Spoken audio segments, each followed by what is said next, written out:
Harry walk hand in hand on Australia's Fraser Island as they meet the locals, and she cradles her growing bump after the prince explored rainforest on his own. Prince Harry and Meghan held hands as they walked along a jetty on picturesque Fraser Island after the couple were reunited after spending the day apart. The pregnant Duchess of Sussex had skipped today's royal engagements to take a well-earned break at the exclusive Kingfisher Bay resort. Looking summery in a Reformation maxi dress and brown leather lace-up sandals, pregnant Meghan was glowing as she arrived by car to meet Prince Harry, having spent the morning at their hotel recuperating from the heavy schedule of the first week of their Commonwealth tour. And it looked as if the morning's rest had done her the world of good, as As appeared happy and relaxed holding her baby bump as she took a stroll with her husband before meeting well-wishers. A royal aide said she took a break from engagements because of a tiring few days. The aide added, "We were concerned about the road on the island, which are incredibly bumpy and uncomfortable for anyone, let alone a pregnant woman."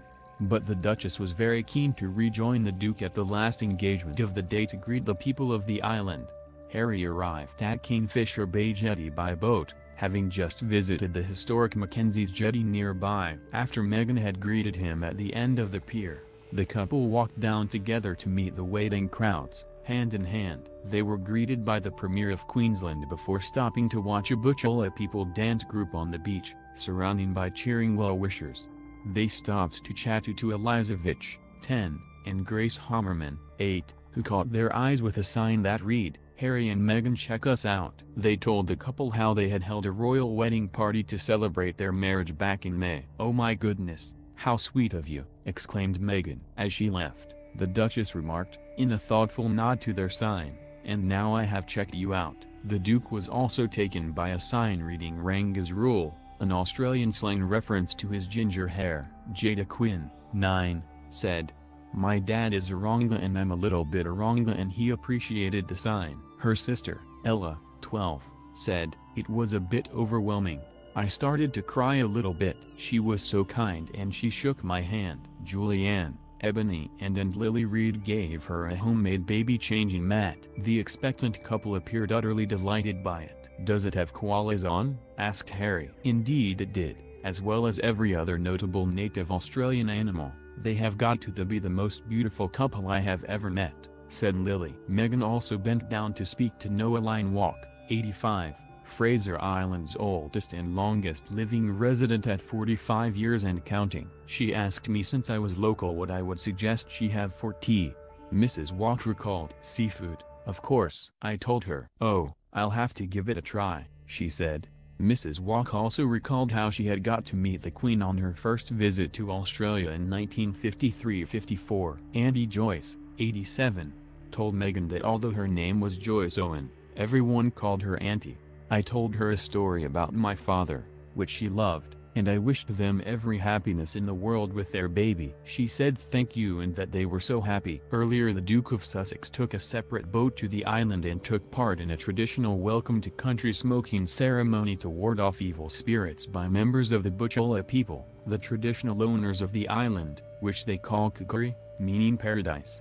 Aaron Henderson and Darren Blake wafted smoke from a bucket of burning paper bark and blue gum leaves towards him, while songman Fred Boulani Ulione called out to their ancestors and tapped out a rhythm with a pair of bargon, killer boomerangs, traditionally used for hunting. Prince Harry took off his shoes and had his feet brushed with leaves during the indigenous ceremony and later walked in the shallows of Lake Mackenzie, splashing his face with the cool, clear water.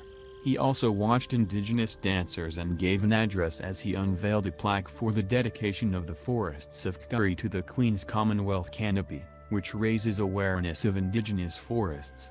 This is actually the second time this plaque has been unveiled, which I know is highly unusual. The first time was by my father, the Prince of Wales, in Bundaberg earlier this year when he was visiting. I now have the privilege of unveiling it in situ, Prince Harry said in his speech. "I know that my father came to Kukuri in 1994 for a day off during a royal tour, so he has an appreciation of the importance of this place. Luckily we are both highly skilled when it comes to unveiling plaques. The Queen's Commonwealth canopy is an opportunity for the Commonwealth to unite to protect one of the world's most important natural habitats, forests.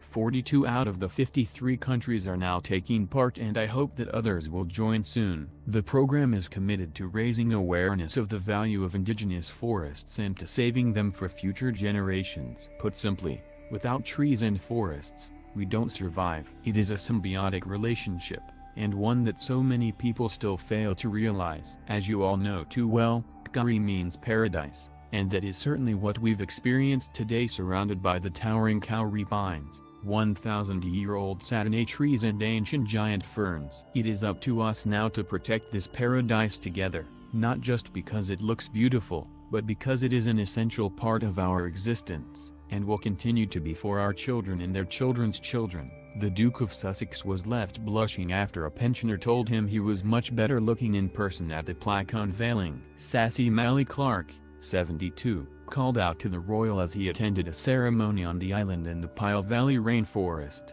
with the father-to-be looking at his notes and saying, "I'll take that as a compliment." Asked by Mail Online why she said it, Mally, a Butchula elder, said afterwards, "Because he is such a handsome man, he will stay in hearts and minds forever." Prince Harry, 34, was without his wife, the Duchess of Sussex, who was resting because of her pregnancy. The pair travelled to Queensland together from Sydney for the next leg of their marathon Commonwealth tour on a military flight on Monday morning. Before the royal couple went their separate ways, the Duke took the barge to the island, which was reportedly refurbished ahead of the occasion, while the Duchess, dressed in a maroon, polka-dot dress in other stories, arrived on a whale-watching vessel.